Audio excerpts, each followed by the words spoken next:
যে শাসক দল তারা একদম প্রত্যক্ষ পরোক্ষভাবে যুক্ত।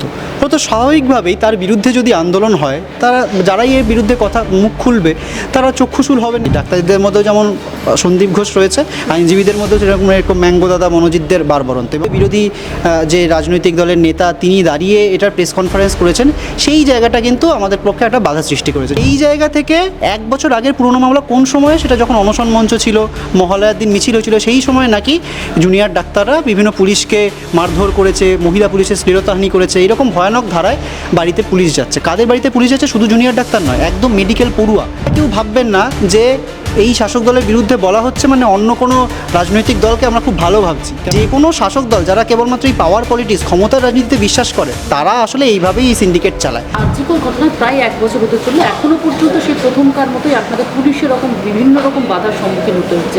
আজকে পর্যন্ত নোটিশ আসছে, আপনাদের কী বলতে?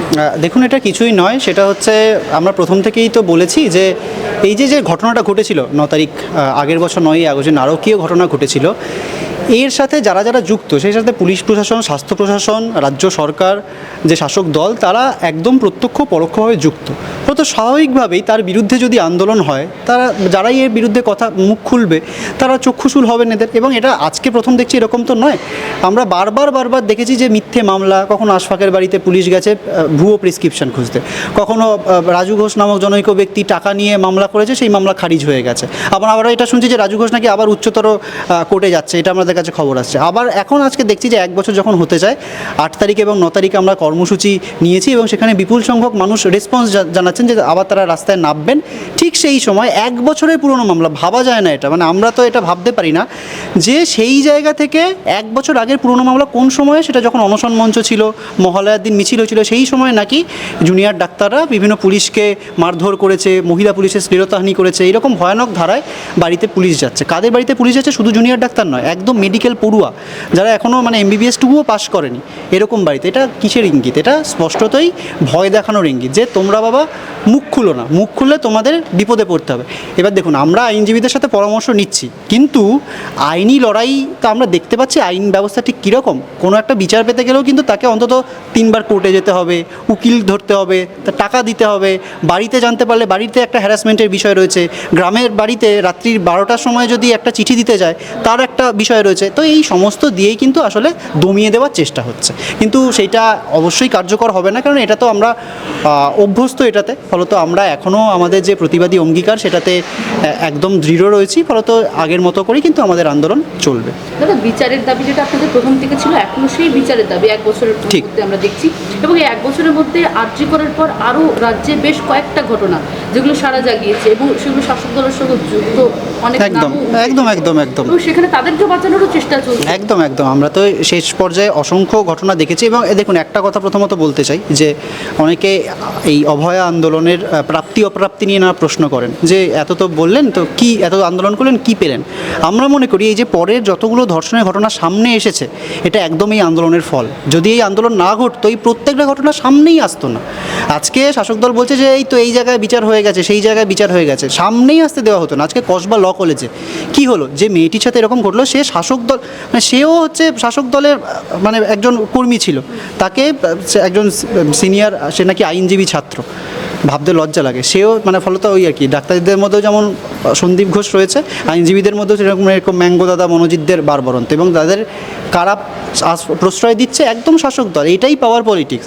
এবং একটা কথা আবার স্পষ্ট করতে চাই যে এটা কেউ ভাববেন না যে এই শাসক দলের বিরুদ্ধে বলা হচ্ছে মানে অন্য কোনো রাজনৈতিক দলকে আমরা খুব ভালো ভাবছি। কেননা আমরা সারা ভারত জুড়েই দেখতে পাচ্ছি, অতীতে দেখেছি যে কোনো শাসক দল যারা কেবলমাত্র এই পাওয়ার পলিটিক্স, ক্ষমতার রাজনীতিতে বিশ্বাস করে, তারা আসলে এইভাবেই এই সিন্ডিকেট চালায়। ফলত আমাদের প্রতিবাদটা কিন্তু সব ক্ষেত্রে, যেমন এখনকার যে শাসক দল তাদের বিরুদ্ধে আমরা সোচ্চার রয়েছি। ভবিষ্যতে কেউ যদি ভাবে যে না এরা চলে গিয়ে আমরা আসবো, এটাই একমাত্র উদ্দেশ্য, আমরা কিন্তু প্রত্যেক ক্ষেত্রেই একই রকমভাবে মুখ খুলব। কী কর্মসূচি রয়েছে? আমাদের কর্মসূচি এখনও অবধি যেটা ঠিক রয়েছে ওয়েস্ট বেঙ্গল জুনিয়র ডক্টরস ফ্রন্টের পক্ষ থেকে, সেটা হচ্ছে 8 তারিখ অর্থাৎ শুক্রবার 8ই আগস্ট রাত্রি 9টার সময় কলেজ স্কোয়ার থেকে শ্যামবাজার মশাল মিছিল, এবং তারপর ওই মশাল মিছিল শেষ হওয়ার পর ওই 8 তারিখ মধ্যরাত থেকে 9ই আগস্ট ভোরবেলা, যেটা চার্জশিট অনুযায়ী অপরাধের সময় বলা হচ্ছে, সেই সময়টা অভয়া রাত বলুন বা ঘুম নেই সেখানে, এরকম একটা কথা হচ্ছে, সেখানে হচ্ছে আমরা থাকবো, রাত জাগবো এবং প্রতিবাদী সমাবেশ আমাদের থাকবে এবং তারপর দিন আগামীকাল 9 আগস্ট শনিবার সন্ধ্যে 6টার সময় আমরা আরজি করে ক্রাই অফ দ্য আওয়ার এবং বাকি বিভিন্ন মেডিকেল কলেজগুলোতে আমাদের প্রতিবাদী জমায়। নবান্ন অভিযান আপনারা থাকছেন? নবান্ন অভিযানে আমরা পার্টিসিপেট করছি না সংগঠনগতভাবে, সেই জায়গাটাও আমরা ক্লিয়ার করেছি যে আমাদের মনে হয়েছে এই জায়গাটা যে যতই অরাজনৈতিক বা কি বলবো দলীয় পতাকাহীনভাবে দেখানোর চেষ্টা করা হোক, এটা স্পষ্টতই যেভাবে প্রচার হয়েছে বা যেভাবে বিরোধী যে রাজনৈতিক দলের নেতা তিনি দাঁড়িয়ে এটার প্রেস কনফারেন্স করেছেন, সেই জায়গাটা কিন্তু আমাদের পক্ষে একটা বাধা সৃষ্টি করেছে। যদি এটা এরকম দাঁড়াতো যে বাবা মা নিজে একটা ডাক দিচ্ছেন প্রেস কনফারেন্স করে, তারপর বিভিন্ন রাজনৈতিক নেতারা নিজেরা বলছেন যে না আমরা তার ডাকে সাড়া দিচ্ছি, সেটা একটা অন্য বিষয়।